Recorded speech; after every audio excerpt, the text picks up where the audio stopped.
he said, yeah, I made millions of dollars. He had 99% of his portfolio in Tesla, and I said, I think that's kind of risky, but hey, I'm happy for you. And and so there are real people that get wealthy because there is a country where you have enough democracy that you can position yourself where you want to be. And the limitation, though, is typically psychological because the psychological manipulation is so strong.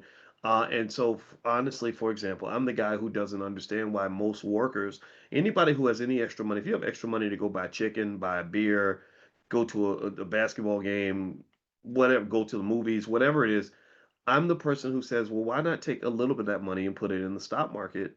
That way, the guesswork is done. You know who they work for. You know who the politicians work for. They work for the billionaires. They work for the corporations. You know who they're going to take care of no matter what. So why not take some of your wealth and align it with those individuals? Now, I know that people will say, oh, I can't do it. I can't afford to do it. But I'm like, but you can afford to do everything. You can afford to do all these other things. I mean, really, if you can afford to buy stuff, if you can afford to buy Christmas for the kids and toys and whatever at Walmart and all whatever people do, you can also afford to invest, right? Now, when Democrats are in office, I think it's actually a little bit better in certain ways, right? They tend to acknowledge like the labor unions and stuff like that. We need more unions. We need a more balanced economy.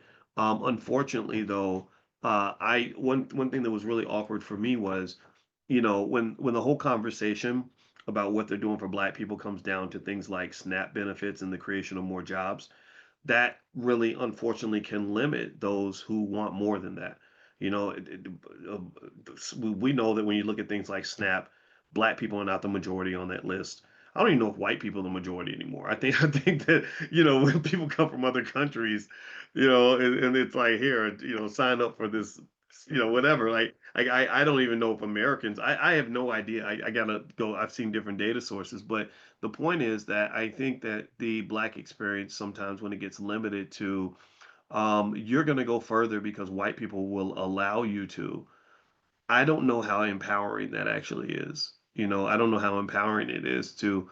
It's definitely not empowering for me as a man to somehow be told that Joe Biden or Kamala Harris or anybody being in office is going to decide whether or not I have opportunities.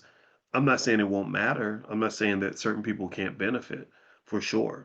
When Democrats are in office, for sure, you get more support for things like DEI programs and stuff like that. Like I got friends, in the Roland Martin bougie crowd who do really well when Democrats are in power. If Kamala had won the election, I think Roland Martin would have got some really important job, maybe with the White House or something. And I'm happy for him for that.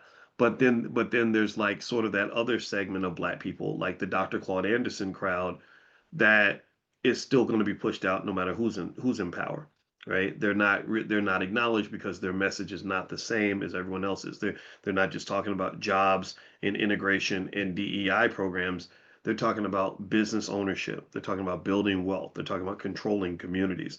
And one of the things about power and control is that power isn't really given to anyone. There's no group in America where another group is going to just say, hey, we like you so much, we're going to just give you a bunch of power because we want you to be as powerful as we are. That's not even natural. That's not human nature. So, power is something that is the result of competition, typically, in most cases. So, the question is, where are Black children being prepared to truly compete, other than the basketball court or the football field, right?